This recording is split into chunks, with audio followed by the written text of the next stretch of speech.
चलिए, सुप्रभात, good morning, है ना। आप लोग कैसे हैं बेटा? अच्छे, मैं भी ठीक हूं।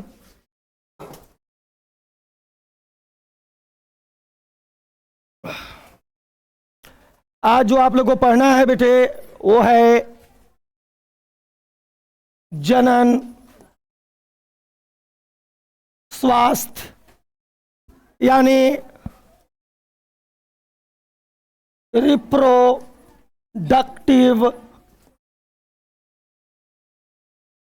हेल्थ। बातें ना करिए प्लीज।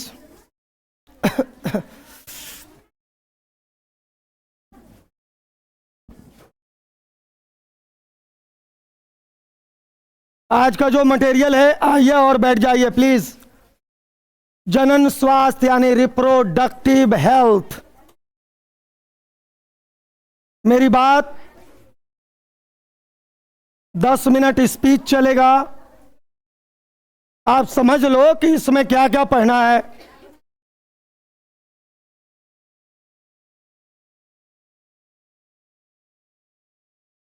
हवाएं बहेंगी, हवाएं चलेंगी, जिंदगी भी चलती रहेगी।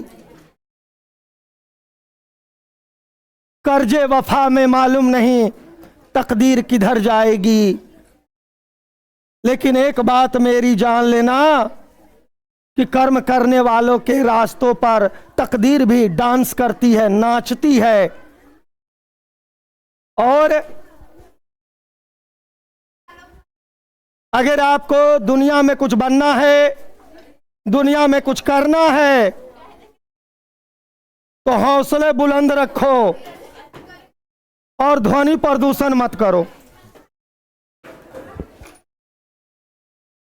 कुछ गधा होते हैं, कुछ गधा दिगरेट होते हैं।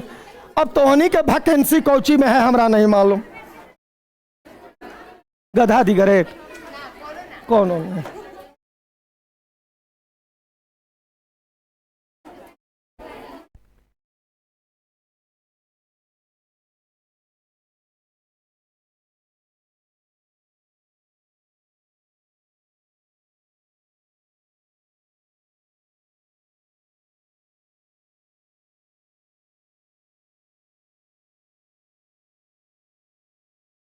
रेडी? बोलो नहीं। आवाज आ रही है ना? गुड।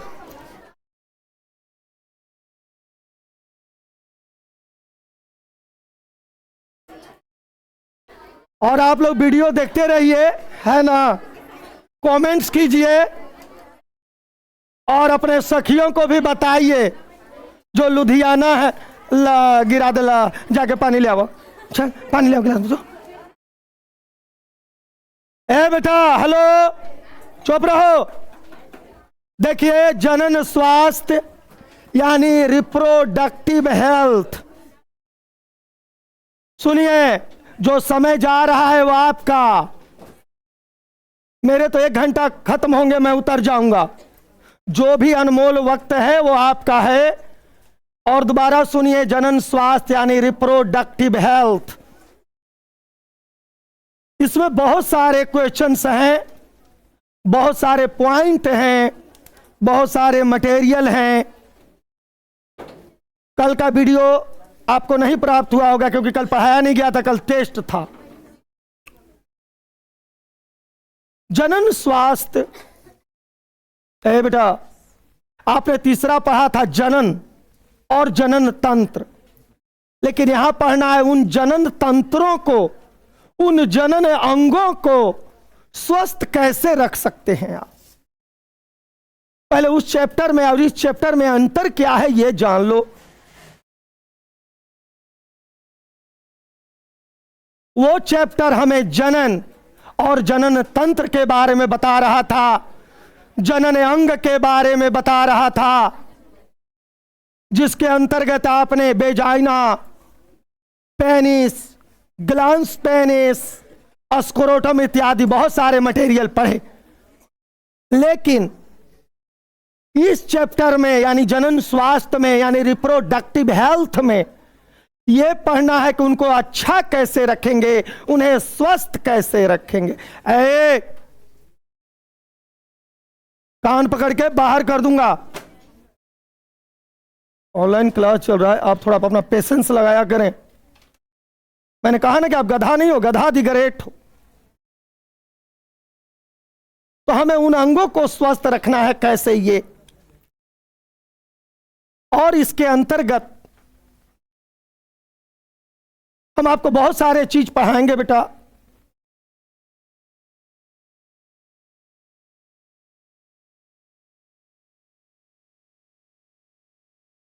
बेटे इसके अंतर्गत आप कई रोग पढ़ेंगे, रोग कैसे होते हैं ये पढ़ेंगे, गर्भपात पढ़ेंगे, गर्भपात कब कराना चाहिए, कब कराने में सुरक्षित रहता है, क्यों कराना चाहिए या क्यों नहीं कराना चाहिए। इसमें WHO विश्व स्वास्थ्य संगठन भी पढ़ेंगे आप थोड़ा बहुत। और विश्व स्वास्थ्य संगठन की स्थापना 7 अप्रैल 1948 में हुई थी। इसका मुख्यालय स्विट्जरलैंड के जिनेवा में है। ये भी आप पढ़ेंगे। ये भी बताया जाएगा कि स्कूल में यौन शिक्षा जरूरी है, अगर जरूरी है तो क्यों, ये भी बताया जाएगा आपको। स्कूल में यौन शिक्षा जरूरी है और अगर जरूरी है तो क्यों, ये भी बताया जाएगा। इसके बाद एड्स के बारे में भी बताया जाएगा। इसके बाद इसमें गर्भ निरोधक गोली माला डी, मालाएन, सहेली, पर्ल इत्यादि गोलियां आती हैं जो गर्भ निरोधक है, यानी बच्चे के बीच डिस्टेंस रखना है, यानी कि बच्चों के बीच अंतर रखना है, तो इन गोलियों का प्रयोग किया जाता है। इसे बोलते हैं हार्मोनल विधि। इसके बाद प्राकृतिक विधि, इसके बाद यांत्रिक विधि। हार्मोनल विधि में दवा ली जाती है, यांत्रिक विधि में जनन अंगों में बेटा एक डिवाइस लगाते हैं, कुछ मटेरियल लगाया जाता है, वो यांत्रिक विधि है। प्राकृतिक विधि भी है जिसमें पैसे खर्च नहीं होते, अपने दिमाग को कंट्रोल रख के हम चाहें तो अनचाहे बच्चे से बच सकते हैं। मैंने बताया कि आपका पूरा शरीर मांस का लोथड़ा है और कुछ नहीं। और ये बात पढ़ते वक्त बायोलॉजी में जियोलॉजी पढ़ते वक्त अच्छी तरह याद रखिएगा कि आपका पूरा शरीर क्या है बेटा, एक मांस का लोथड़ा है और कुछ नहीं। यही आपको 1 साल पढ़ाया जाएगा। और भी पुरुष नसबंदी, मादा नसबंदी कैसे की जा सकती है, जनसंख्या नियंत्रण, जनसंख्या का विस्फोट, ये सारी चीज आपको पढ़ाए जाएंगे, है ना। इसमें से भी क्वेश्चन पूछता है कि MTP क्या है, सगर्भता चिकित्सीय समापन क्या है, हिंदी में इसको बोलते हैं। पीछे बात मत करो, बड़े ध्यान से सुनो बेटा। ये कोई चिनिया बेदाम नहीं बेचल जा रहा है कि तुमको दे दिए फोड़ फोड़ के खाने लगे। अगर नहीं पढ़े तो 12 खुद चिनिया बेदाम बन जाएगा।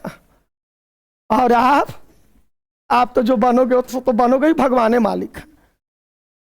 तो हमारा चैप्टर ये सारे चीज पढ़ाए जाएंगे। और हमारे चैप्टर का नाम मैंने बताया ही, जनन स्वास्थ्य यानी रिप्रोडक्टिव हेल्थ। अब हमें पढ़ना यह है कि जनन स्वास्थ्य है क्या, यानी रिप्रोडक्टिव हेल्थ है क्या।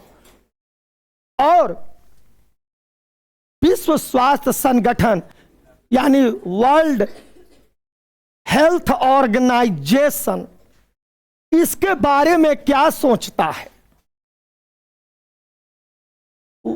लड़की, और जो WHO है वो संयुक्त राष्ट्र संघ का एक अंग है ना।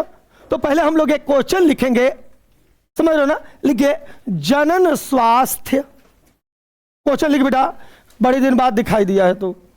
जनन स्वास्थ्य अर्थात जनन स्वास्थ्य अर्थात रिप्रोडक्टिव हेल्थ। जनन स्वास्थ्य अर्थात रिप्रोडक्टिव हेल्थ किसे कहते हैं? जनन स्वास्थ्य अर्थात रिप्रोडक्टिव हेल्थ किसे कहते हैं? हेडिंग डाल दीजिए जनन स्वास्थ्य, हेडिंग डालिए बेटा जनन स्वास्थ्य।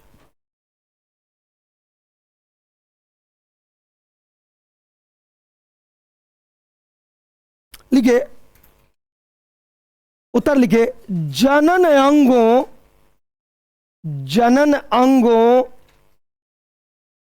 और जनन अंगों और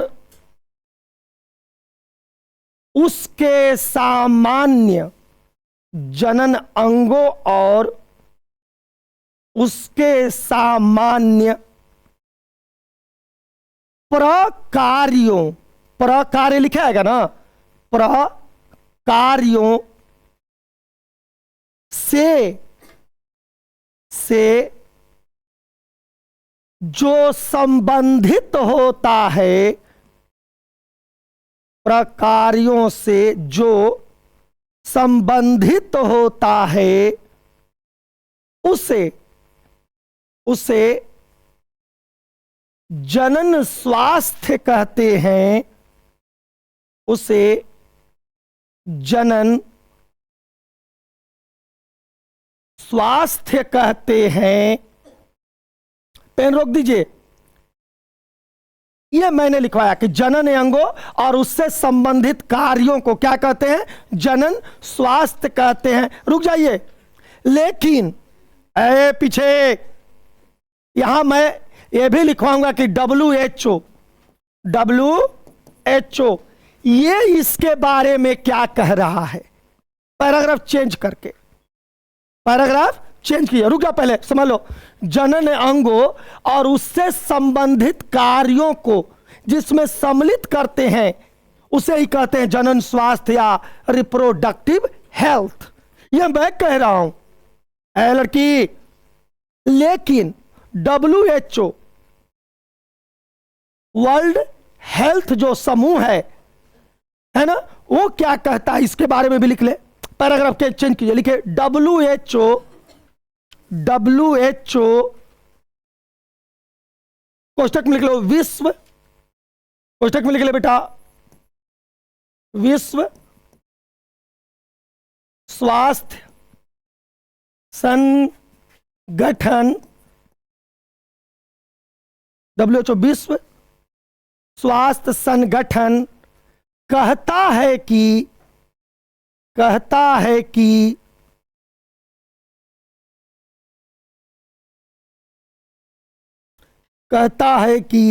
जनन के सभी पहलुओं, जनन के सभी पहलुओं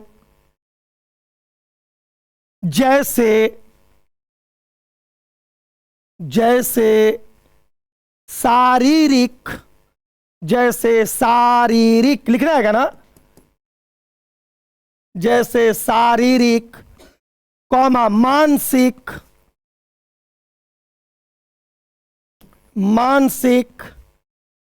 कौमा व्यवहारात्मक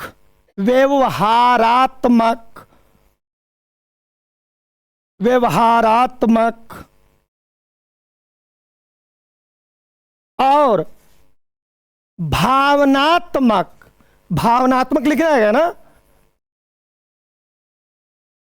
भावनात्मक स्वास्थ्य ही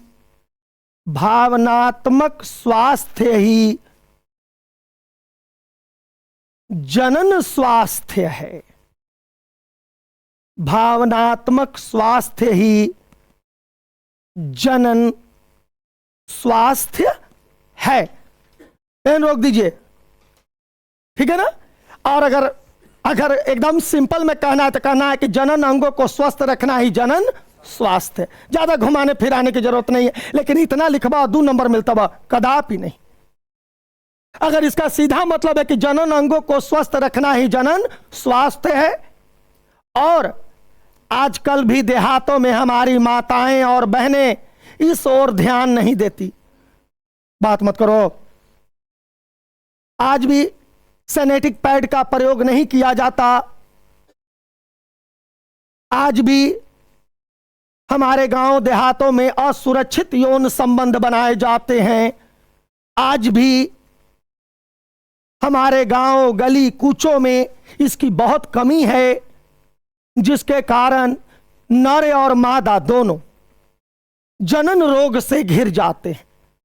इन्हें अनेक प्रकार की बीमारियां होती हैं, गोनोरिया, सिफिलिस, सुजाका, एड्स जैसे खतरनाक बीमारी होती है।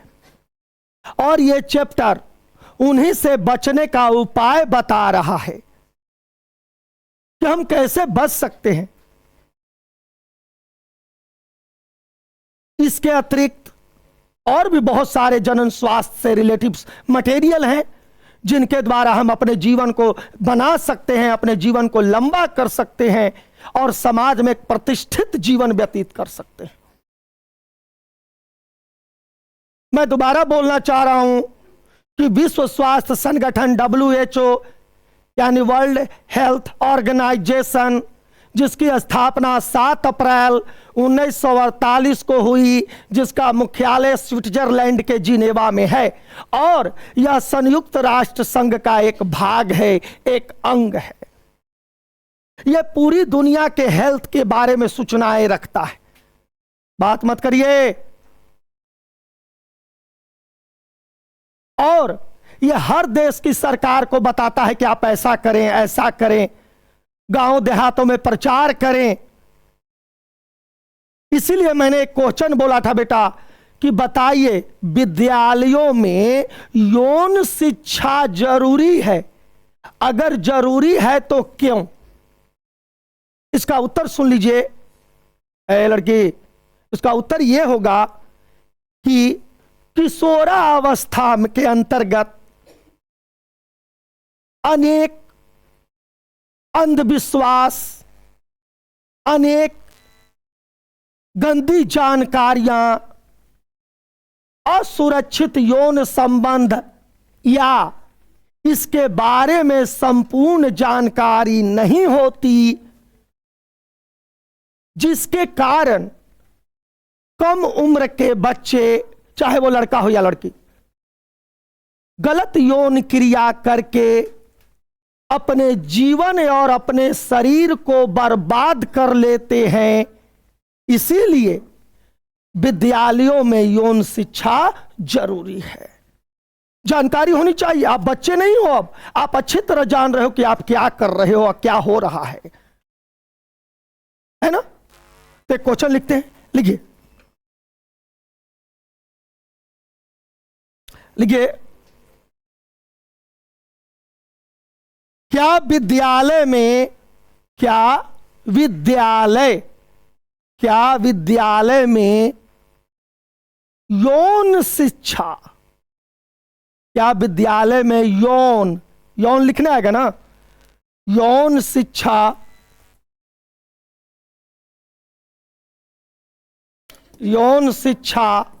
जरूरी है? क्या विद्यालयों में यौन शिक्षा जरूरी है? यदि हां तो क्यों? यदि हां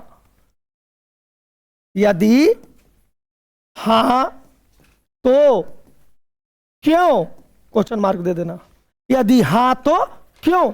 हमारा क्वेश्चन कर रहा है कि अगर विद्यालय में आप कह रहे हैं कि यौन शिक्षा, सेक्स शिक्षा जरूरी है, तो कैसे? आपको प्रूफ करना है ना।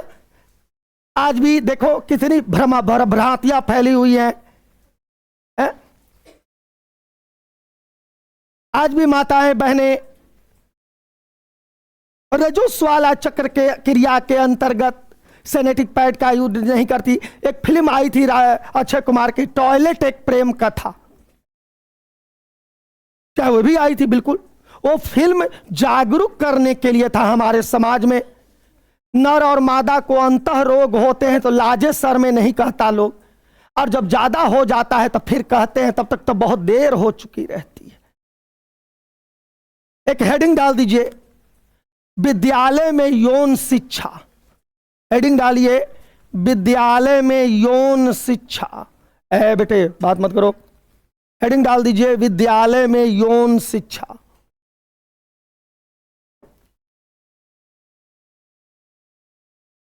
उत्तर लिखिए।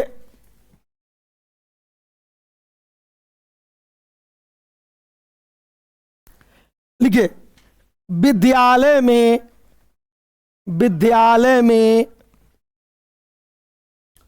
यौन शिक्षा बहुत जरूरी है।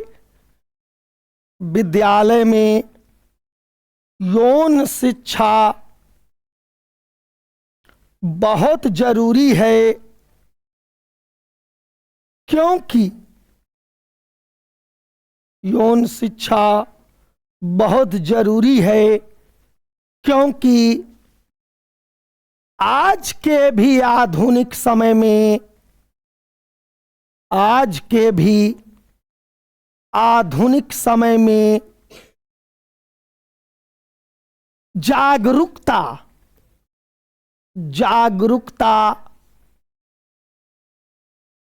फैलाने की जरूरत है।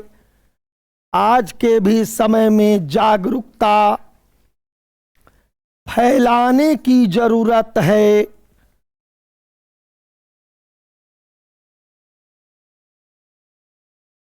क्योंकि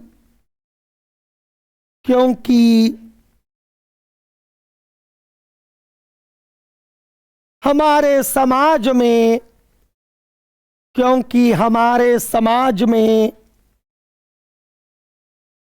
अनेक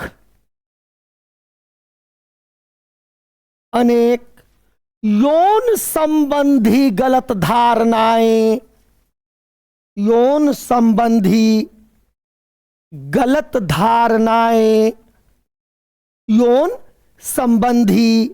गलत धारणाएं विकसित हो गई हैं, गलत धारणाएं विकसित हो गई हैं, जिसके परिणाम स्वरूप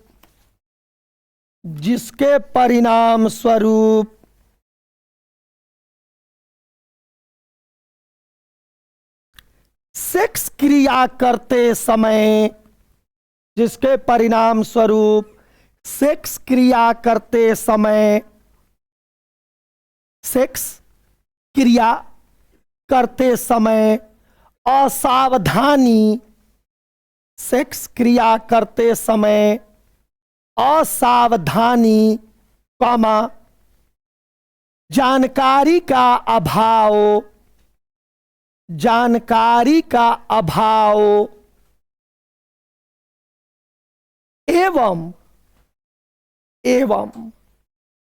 कम उम्र में, जानकारी का अभाव एवं कम उम्र में गलत रास्ते का चुनाव, कम उम्र में गलत रास्ते का चुनाव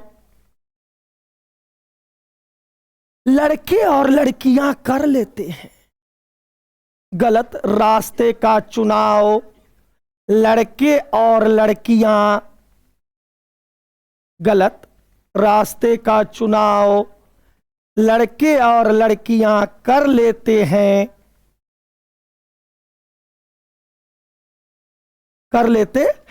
और भयंकर बीमारी में घिर जाते हैं, और भयंकर बीमारी में घिर जाते हैं। इसीलिए भयंकर बीमारी में घिर जाते हैं, इसीलिए विद्यालय में यौन शिक्षा जरूरी है। इसीलिए विद्यालय में यौन शिक्षा जरूरी है।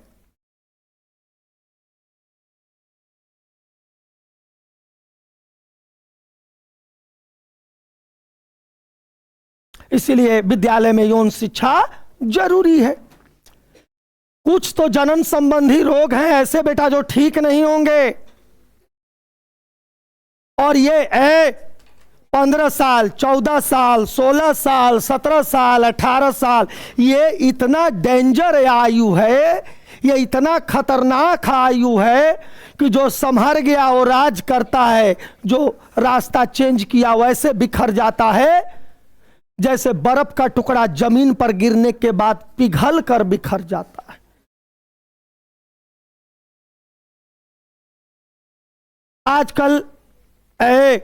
आजकल देखते हैं हम कि रोड के किनारे लोग मल त्याग करते हैं, ये भी अशिक्षा का ही कारण है।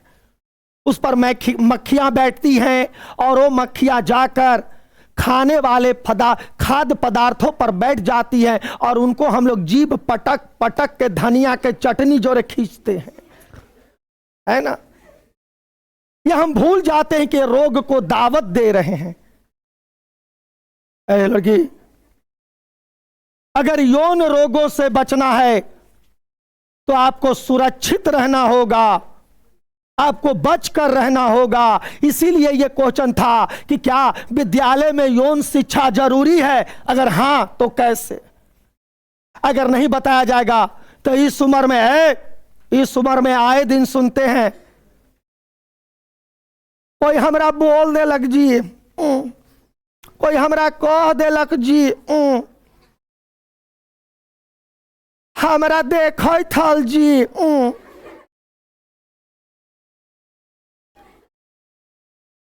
अरे कह देलक देख थलक।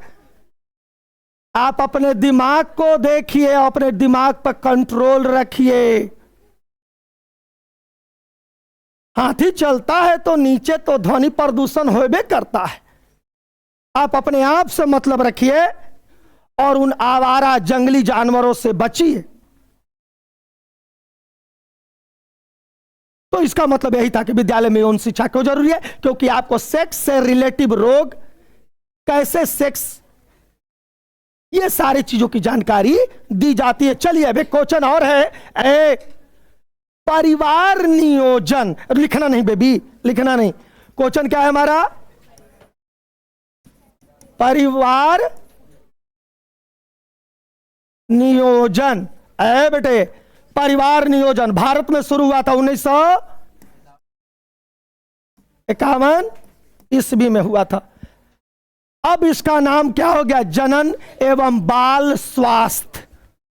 सुनो बेटा जी, परिवार नियोजन ये बहुत व्यापक शब्द है, ये कोई छोटा शब्द नहीं है जिसको आप इग्नोर कर दे। परिवार नियोजन, हम दो और हमारे दो, 1951 में इसे लाया गया था और आज इसे जनन एवं बाल स्वास्थ्य कहते हैं। बात मत कर। परिवार नियोजन के अंतर्गत समाज में बताया गया कि जनसंख्या को न बढ़ाया जाए। जनसंख्या वो परमाणु बम है बेटा कि जो ब्लास्ट करेगा तो इंसान बिलख बिलख कर मर जाएगा, खाने को नहीं मिलेंगे। हमें स्वामीनाथन, जिनको इस साल भारत रत्न देने का घोषणा किया गया है, उसके उन महानुभाव, उस महामानव के हम लोग ऋणी हैं, जिन्होंने खाद्य पदार्थों के बढ़ोतरी के लिए उत्परिवर्तन किया। मैक्सिको से बीज मंगाकर गेहूं का, मैक्सिको। उन्हीं स्वामीनाथन को इस साल भारत सरकार भारत रत्न दे रही है। अगर वो ना होते तो आज भारत की आबादी 1 अरब से ज्यादा है ना, और इतने का भोजन नहीं जुट पाता। हरित क्रांति की देन है और स्वामीनाथन की देन है। जनसंख्या बढ़ोतरी ठीक वैसे ही है जैसे कोई अपने हाथों से सल्फास की गोली खा ले। बच्चे कम रखें, सही समय पर बच्चे का जन्म हो। आज भी देहातों में 15-14 साल की लड़कियों का विवाह कर दिया जाता है और वो लड़कियां एक दो साल बाद माँ बन जाती हैं, और माँ बनने के बाद वो मेरी बहनें, मेरी माताएं, उनका शरीर का पूरा स्ट्रक्चर बिगड़ जाता है, अनेक रोग से ग्रसित हो जाते हैं। कुछ देहातों में ऐसा चलन है, लोग कहते हैं कि बेटी भी अहली कुआं उड़हली। बेटी को एक वस्तु समझता है लोग। सोचो हमारा समाज की स्थिति क्या है। बेटी वस्तु नहीं है, बेटी एक घर का पूरा वंश होती है। आज भी भ्रूण हत्याएं हो रही हैं। जो बच्चा अपने मां के गर्भ में पल रहा है, उसको यह मालूम ही नहीं है कि मेरे ही मां बाप मेरा गला घोंटने वाले हैं। परिवार नियोजन इसलिए चलाया गया था। अगर एक सेब है घर पर 3 बेटा है तो बट के खाएंगे, एक सेब है एक को बेटा है तो भरपूर मिलेगा उसको, उसका शरीर स्वस्थ रहेगा, क्योंकि घर में जो सारा सामान आ रहा है उसी के लिए। लेकिन अभी भी देहातों में ये लोग नहीं सुनते। हर साल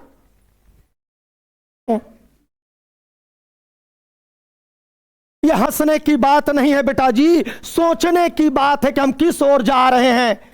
हम चंद्रमा पर चले गए हैं, मंगल पर जाने की तैयारी कर रहे हैं, 100 उपग्रह भेज रहे हैं हम अंतरिक्ष में, और गोड़वे तर अनहार है। जनसंख्या बढ़ाना एक ऐसी बुराई बन गई है कि हालत बहुत खराब है, और इसी को रोकने के लिए भारत सरकार ने परिवार नियोजन चलाया 1951 में, जिसे अब जनन एवं बाल स्वास्थ्य विभाग कहा जाता है। क्वेश्चन लिखिए, भारत सरकार ने परिवार नियोजन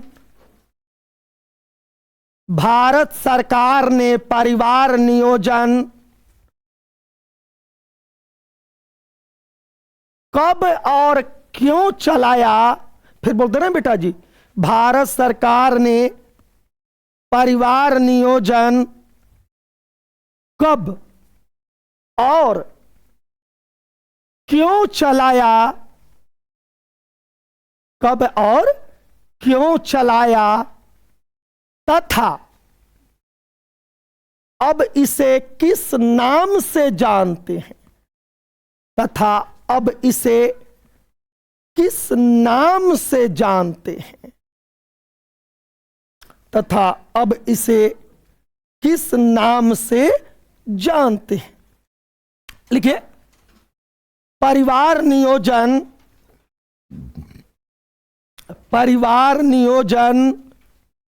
भारत सरकार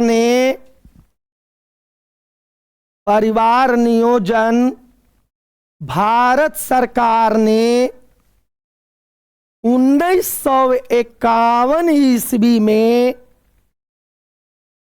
1951 ईस्वी में चलाया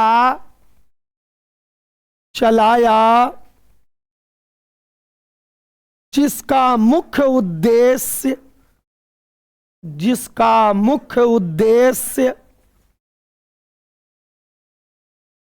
जनसंख्या वृद्धि पर लगाम लगाना था। जिसका मुख्य उद्देश्य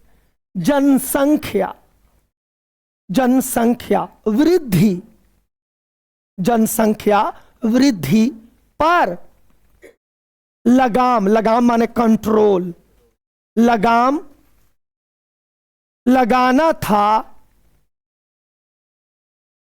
और वर्तमान समय में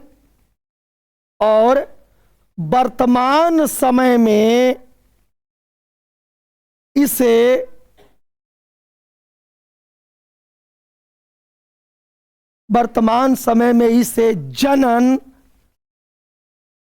जनन एवं बाल स्वास्थ्य सेवा, जनन एवं बाल स्वास्थ्य सेवा नाम से जाना जाता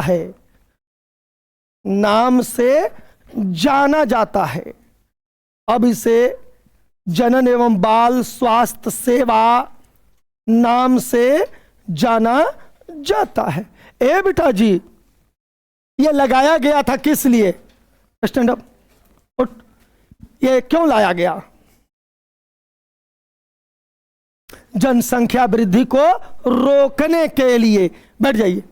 जनसंख्या वृद्धि को रोकने के लिए इसको लाया गया था परिवार नियोजन, जिसे अब बहुविकल्पी में कैसे डालेगा मैं बता रहा हूं। कहेगा कि बताइए जनन एवं बाल स्वास्थ्य सेवा को 1951 में किस नाम से जानते थे? परिवार नियोजन। याद दे देगा कि परिवार नियोजन को वर्तमान समय में किस नाम से जानते हैं? जनन एवं बाल स्वास्थ्य सेवा नाम से जानते हैं। और इसे किस लिए लाया गया? जनसंख्या वृद्धि पर रोक नियंत्रण के लिए।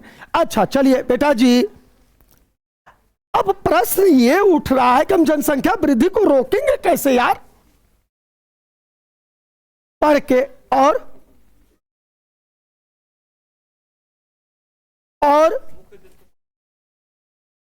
जनसंख्या वृद्धि खाली पढ़ने से नहीं रुकेगी। इस विधि में वो विधि प्रयोग करना पड़ेगा जिससे आम के आम और गुठलियों के दाम दोनों मिले। यानी महिलाएं मालाडी, मालायन, सहेली, पर्ल गोली का प्रयोग करके अनचाहे गर्भ से बच सकती हैं और जनसंख्या वृद्धि को रोक सकती हैं। इसके अतिरिक्त प्राकृतिक विधि, यांत्रिक विधि या नसबंदी के द्वारा भी हम जनसंख्या वृद्धि को रोक सकते हैं, डिस्ट्रॉय कर सकते हैं। तो हम जो क्वेश्चन अब लिखवाने जा रहे हैं, क्वेश्चन हमारा यह होगा, प्लीज लिखेगा नहीं, कि जनसंख्या वृद्धि को कैसे रोका जा सकता है, कुछ विधियों के नाम बताएं। तो पहले हार्मोनल विधि, फिर प्राकृतिक विधि, फिर यांत्रिक विधि या नसबंदी, नर नसबंदी या मादा नसबंदी। शुक्रवाहिनी को काट दो तो नर नसबंदी और फैलोपियन नलिका को काट दो तो मादा नसबंदी, है ना। और आज बाजार में सरकार फ्री में भी ये गोलियां देती है। कॉन्डोम है आज बाजार में मौजूद हैं। प्राकृतिक विधि भी मौजूद है जिसमें कोई पैसा खर्च नहीं होगा, सिर्फ अपने दिमाग पे कंट्रोल करके आप इस अनचाहे गर्भ से, मान लीजिए आज किसी महिला को बच्चा पैदा हुआ, अब पता लगा कि 3 महीने बाद फिर प्रेगनेंसी हो गया उसको। अब बताओ, जो महिला 3 महीने पहले बच्चे को जन्म दे दी थी, अब दोबारा गर्भ धारण कर लिया, उस महिला में कितनी जान रहेगी? या उसके पेट में पलने वाला भ्रूण अर्थात फीटस कितना ज्यादा एनर्जीफुल, पावरफुल होगा। ऐसे बच्चों का आईक्यू को हिंदी में कहते हैं बुद्धि लब्धि, ये कम हो जाएगा। लड़का बौराहा सौराहा अधपड़ेट, अंगों का भी विकास नहीं हो पाएगा। लेकिन हमारे आज भी ग्रामीण क्षेत्रों में यह बात लोग समझने को तैयार नहीं है। एक बच्चे से एक बच्चे का डिस्टेंस कम से कम 3 से 4 साल रखा जाना चाहिए, है ना, जिससे कि वो बच्चा बड़ा हो जाए तब दूसरा। लड़के जैसे देखो, मेरा एक लड़का और एक लड़के, दुनिया गई भाड़ में उधर, हिंदी में समझ, एक लड़का और एक लड़की है और मेरे दोनों पुत्रों और पुत्रियों के बीच 3 साल का अंतर है। इससे क्या हुआ? मुझे सांस मिला उनको पढ़ाने में, उनके पालन लालन पोषण करने में। अच्छा करोगे तो तुम्ही को फल मिलेगा और बुरा करोगे तो तुम्ही को। कर भला तो हो भला। चलो भला कर देते हैं बायों का। लिखिए जनसंख्या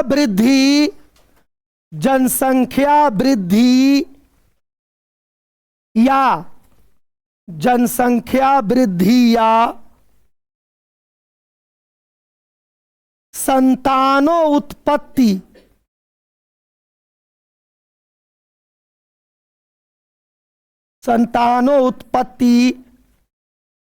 को, जनसंख्या वृद्धि या संतानोत्पत्ति को कैसे रोका जा सकता है? कैसे रोका जा सकता है?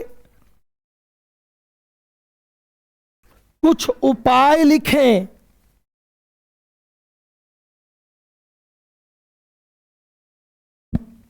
कुछ उपाय लिखें। लिख लीजिए, इसे अनेक उपायों द्वारा, इसे अनेक उपायों द्वारा रोका जा सकता है। इसे अनेक उपायों द्वारा रोका जा सकता है। पहला, हार्मोनल विधि। हार्मोनल विधि, हार्मोनल विधि। दूसरा, प्राकृतिक विधि। प्राकृतिक विधि। प्राकृतिक विधि को बेटा कोष्टक में लिख लो, रतिरोध। रतिरोध, प्राकृतिक विधि कोष्टक में लिख सकते हो, रतिरोध। रतिरोध, ठीक है ना। प्राकृतिक विधि को और क्या कहते हैं? रतिरोध। तीसरा, यांत्रिक विधि। यांत्रिक विधि, यांत्रिक, यांत्रिक विधि। अगला इसी में लिखो, रासायनिक विधि। रासायनिक, रासायनिक विधि। अगला, सर्जिकल। सर्जिकल, सर्जिकल, ऐसे बेटा, सर्जिकल विधि। फिर अगला लिखो, नर नसबंदी। सर्जिकल में आएगा, लिख लो, कमा दे के लिख लो, नर नसबंदी। नर नसबंदी, नर नसबंदी। नर नसबंदी को वासेक्टोमी कहते हैं। क्या कहते हैं? वासेक्टोमी। नर नसबंदी को क्या बोलते हैं बेटा? वासेक्टोमी। कमा लगाओ। फिर अगला लिखो, मादा नसबंदी। मादा नसबंदी,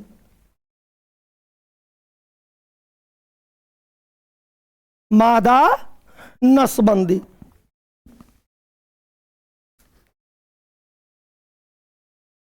हो गया, रुक जाओ। मादा नसबंदी,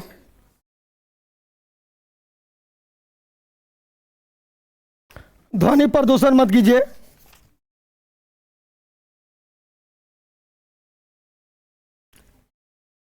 मादा नसबंदी को टूबैक्टोमी कहते हैं। क्या कहते हैं? टूबैक्टोमी। टूबैक्टोमी, मादा नसबंदी, ठीक है ना। नर को बोलेंगे वासेक्टोमी और मादा को बोलेंगे टूबैक्टोमी। ये है बेटा अनचाहे गर्भ से बचने के उपाय और जनसंख्या वृद्धि पर नियंत्रण। यह चैप्टर थोड़ा एक सामाजिक मटेरियल से जुड़ा हुआ है। आज भी हमारे महिलाएं बहन रजोस्वाला के बाद सिनेटिक पैड को खेतों में, गलियों में कहीं ऐसे बिक देते नहीं। प्लीज गड्ढा खोद दें और वहां पर उसको डालकर मट्टी भर दें। अगर कुछ उसे महिला को यौन संबंधी बीमारी हो तो दूसरे को ना हो पाए। ये सारी चीजों का ध्यान रखना है। अंतः अंगों को साफ रखना है जिससे कि हम रोगों से बच सके। यही चैप्टर आपको बताएगा। हमने लिखवाया हार्मोनल विधि, प्राकृतिक विधि यानी रतिरोध विधि, यांत्रिक विधि, रासायनिक विधि, सर्जिकल विधि, नर नसबंदी और मादा नसबंदी,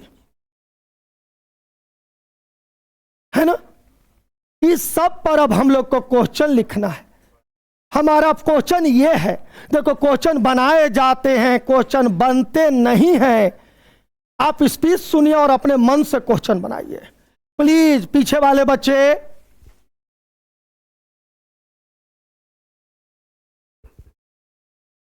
हम बार बार कह ही कि बोला ना, लेकिन ये बच्चे बोलने से बाज नहीं आते, है ना। मगही भाषा का प्रयोग करने का मतलब है कि मुझे अपनी भाषा से बहुत प्रेम है और मुझे अपनी मातृभूमि से भी और जन्मभूमि से भी। क्वेश्चन लिखते हैं, लिखिए।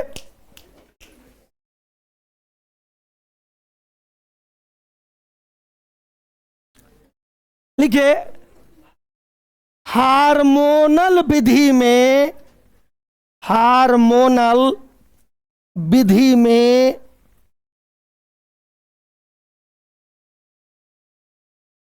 कौन कौन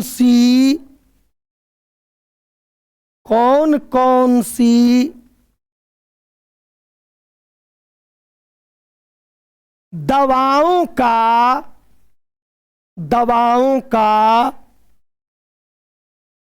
अर्थात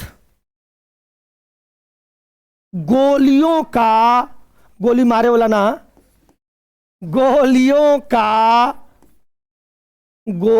का प्रयोग किया जाता है, गोलियों का प्रयोग किया जाता है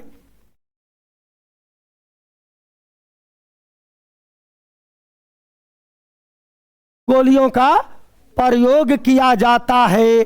उत्तर दीजिए, उत्तर दीजिए। हार्मोनल विधि में कौन कौन सी दवाओं का अर्थात कौन कौन सी गोलियों का प्रयोग किया जाता है? उत्तर दीजिए, लिखे। माला डी,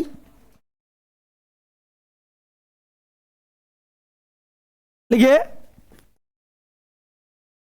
माला डी, माला एन,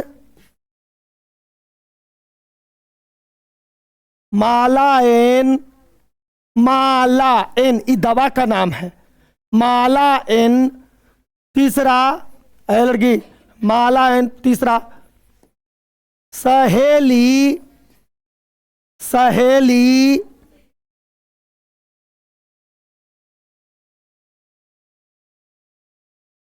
पर्ल, पर्ल, पर्ल इत्यादि, इत्यादि गोलियां ली जाती हैं, इत्यादि गोलियां ली जाती हैं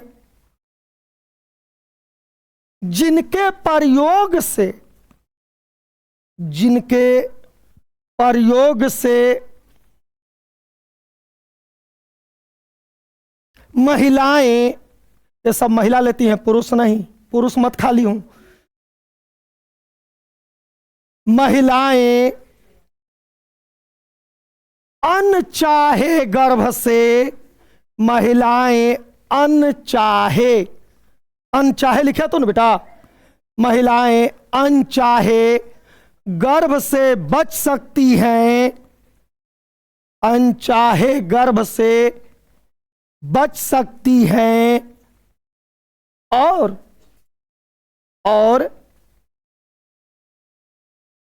जनसंख्या वृद्धि को रोकने में भी सहयोग कर सकती हैं, और जनसंख्या वृद्धि को रोकने में भी मदद, मदद ना लिखा है, मदद कर सकती है। द अब द, मदद ना हवे, मदद कर सकती है ना। पेन रोक दीजिए। माला डी, माला एन, सहेली, पर्ल, ये सब दवाएं बाजार में मौजूद हैं जिनका प्रयोग करके महिलाएं अनचाहे गर्भ से बच सकती हैं और जनसंख्या वृद्धि को भी रोक सकते हैं। तो क्यों ना मैं एक क्वेश्चन पूछना चाहता हूं, मैं पूछूंगा। उठ बच्चा, यस। मुझे उस हार्मोन का नाम बताइए जिसका मौजूदगी मूत्र में होने पर महिला के प्रेगनेंसी का पता चल जाता है? ठीक बोल रहा है ये? गुड। एचपीएल का पूरा नाम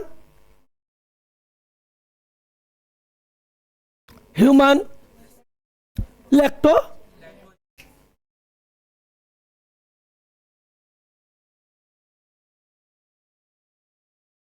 कुछ पूछना है? कोई प्रॉब्लम है? ओ बेटा, अब एक प्रश्न और हमारे सामने मुंह बाए खड़े हैं। तुम कहोगे कि सर ही तो बता देली, लेकिन ये बतेबे ना कैली कि कब कब लेवल जाए।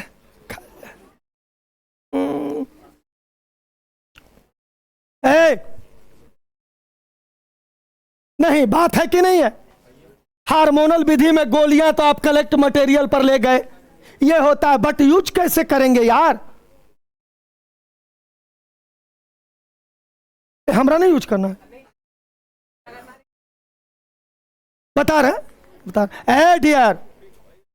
हम एक प्यारा सा क्वेश्चन लिखेंगे, लिख लीजिए और फिर बताते भी चलेंगे। लिखिए, गर्भ निरोधक गोलियों का प्रयोग, क्वेश्चन है बेटा जी, लिखिए गर्भ निरोधक, लिखे तो ना, एक कौआ, गर्भ निरोधक गोलियों का प्रयोग कैसे किया जाता है? गर्भ निरोधक गोलियों का प्रयोग कैसे किया जाता है? क्रमानुसार उत्तर दें, क्रमानुसार उत्तर दें।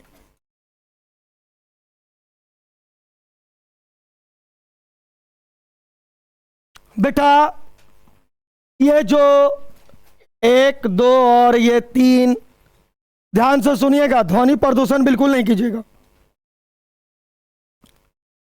पर्ल गोली है, ये प्रतिदिन लेना चाहिए। ए लड़की, आप मेरी बेटी से कम नहीं है, और हमारा कोचिंग हर लड़के को या लड़की को अपने ही घर का सदस्य समझता है। लेकिन तब बहुत क्रोध होता है कि जब स्पीच चला रहा हो, बात की जा रही हो पढ़ाई के बारे में, अब बातें करते हो यार, बड़ा दिल दुखता है। ये पर्ल गोली जो है वो प्रतिदिन लिया जाता है। ये क्या बेटा? प्रतिदिन है? नहीं, सुबह सामने है।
महिलाओं में अनेक प्रॉब्लम आते हैं, ये बात जान लेना।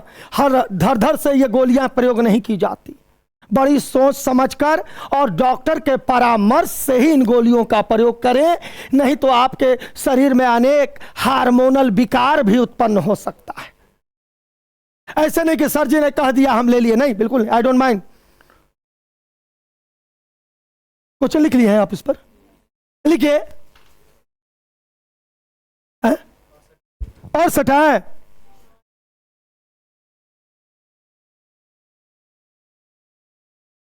आवाज आ रही है? देखो जरा, यहां तो लाइन दिया हुआ है।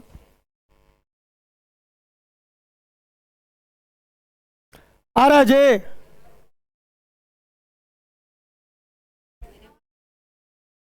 हम धीरे बोले, आगे लाई अच्छा अच्छा। गुरु तब महान बनता है जब चेला ओकरा जोरे हो, शिष्य।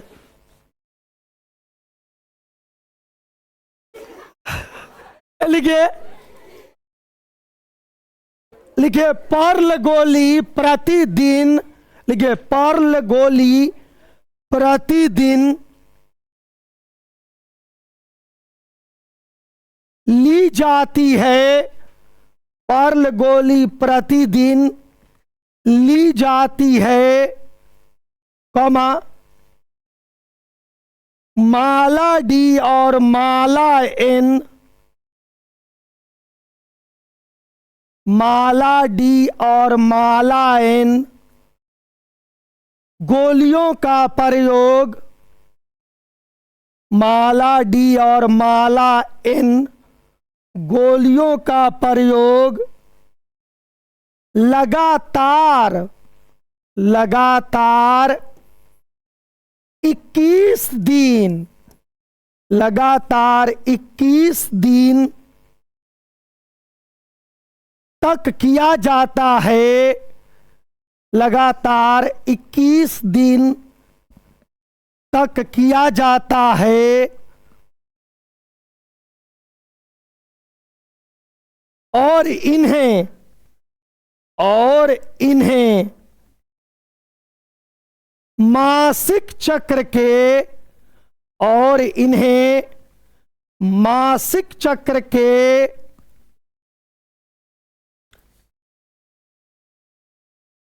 प्रथम 5 दिनों में, मासिक चक्र के प्रथम 5 दिनों में मुख्यतः, 5 दिनों में मुख्यतः पहले दिन से ही शुरू कर देना चाहिए, पहले दिनों से ही शुरू कर देना चाहिए। यानी जैसे ही रजोस्वाला बंद हो बेटा, आप इन गोलियों का प्रयोग कर सकते हैं, अनचाहे गर्भ से बच सकते हैं, जनसंख्या वृद्धि को रोक सकते हैं, अपने शरीर को स्वस्थ, तंदुरुस्त, चुस्त दुरुस्त बना सकते हैं। अब एक और रह गया सहेली ना, पैराग्राफ चेंज कर दीजिए। एवं सहेली गोली, ये आया था बोर्ड में इस बार बहुविकल्पी में, देख लेना। सहेली, पैराग्राफ चेंज कीजिए। सहेली गोली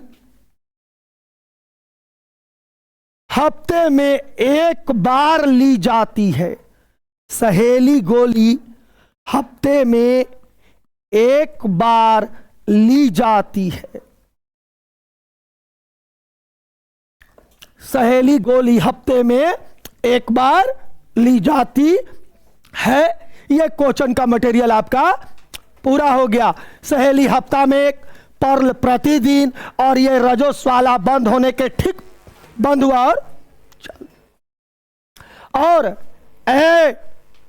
अगर तुमसे कोई पूछ दे, सपोज डेट देता है, 4 को गोली दे देगा, कह देगा माला डी, माला एन, सहेली और पर्ल। अब पूछेगा कि बताइए इसमें से कौन ऐसी गर्भ निरोधक गोली है जो साइड इफेक्ट नहीं करती, तो सहेली। बाकी ये तीनों जो हैं बेटे, ये साइड इफेक्ट करते हैं, इनसे नुकसान होता है, लेकिन सहेली गोली से साइड इफेक्ट नहीं होता। सहेली गोली पूर्ण रूप से सुरक्षित है, लेकिन इसको कहते हैं ना कि दवा तो दवे ना है ना। ज्यादा दवाओं का प्रयोग किडनी के लिए परेशानी, गर्भाशय के लिए परेशानी, हार्मोनल कैटेगरी के लिए परेशानी, हर चीज के लिए परेशानी। दवा जितना जरूरत पड़े तभी खाएं, अनर्गल और हरसहटे नहीं खाना चाहिए। यह हो गया बेटा हार्मोनल विधि, हार्मोनल विधि में गोलियां और कैसे प्रयोग किया जाता है उसकी विधि, तीनों हो गया। माय डियर बेटा जी, बात ना करें प्लीज। आप लोग इतने समझदार हैं कि कभी कभी समझदारी को भी शक होने लगता है। आप लोग बहुत समझदार हैं, काफी इंटेलिजेंट। ये मुझसे अच्छा कौन जान सकता है ना। अब हम लोग को लिखना है, इस चैप्टर में कोई ज्यादा मटेरियल नहीं है लेकिन इंपॉर्टेंट है। जैसे कैसे दे दिया था सहेली पर, 3 नंबर के दे लेता इस चैप्टर से। अब बोर्ड में 3 नंबर बहुत होते हैं। अब हम लोग बात करेंगे प्राकृतिक विधि। लड़की, प्राकृतिक विधि में मादा के बस में कुछ नहीं है, नर के बस में है। ये जो हार्मोनल विधि है ये तो मादा, लेकिन प्राकृतिक विधि टोटल के टोटल नर के ऊपर डिपेंड है। लड़की, क्वेश्चन हमारा अब आपके सामने है, और क्वेश्चन ये है कि प्राकृतिक विधि क्या है और जनसंख्या नियंत्रण में इसकी भूमिका को बताएं।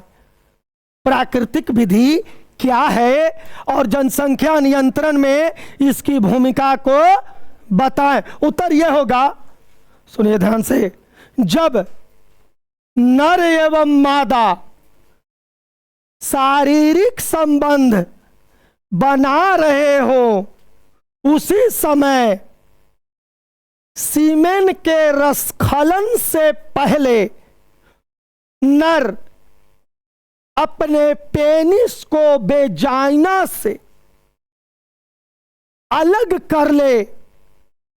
यही विधि प्राकृतिक विधि कहलाती है, जिससे महिलाएं अनचाहे गर्भ से बच सकती हैं। बिल्कुल सुरक्षित, सिर्फ दिमाग पे कंट्रोल रखना है, बाकी सब। क्वेश्चन लिखे, प्राकृतिक विधि या रतिरोध विधि। प्राकृतिक विधि, प्राकृतिक विधि या रतिरोध, प्राकृतिक विधि या रतिरोध विधि, प्राकृतिक विधि या रतिरोध विधि क्या है, क्या है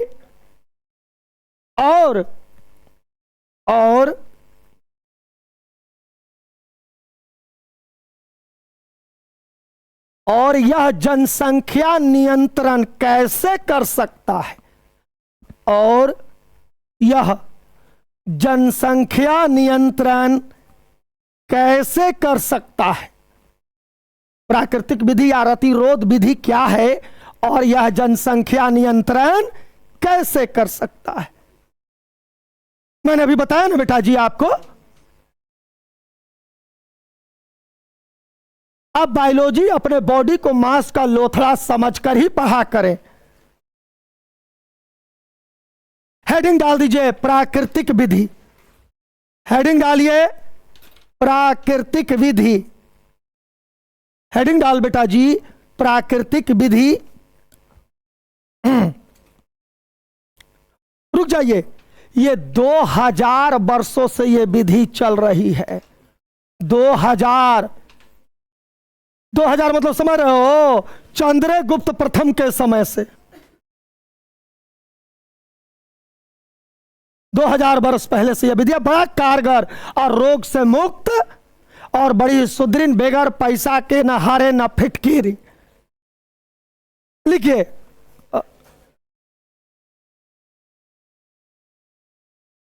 लिख लो क्या, लिखिए, यह विधि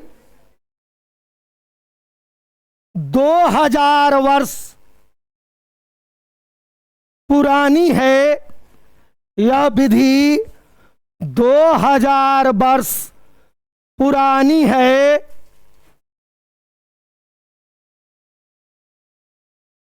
और 2000 वर्ष पुरानी है और इसके प्रयोग करने की विधि भी, और इसके प्रयोग करने की विधि भी आसान है, और इसके प्रयोग करने की विधि भी आसान है। बेटा मेरा टाइम अब हो गया है, यहां से कल लिखवाया जाएगा।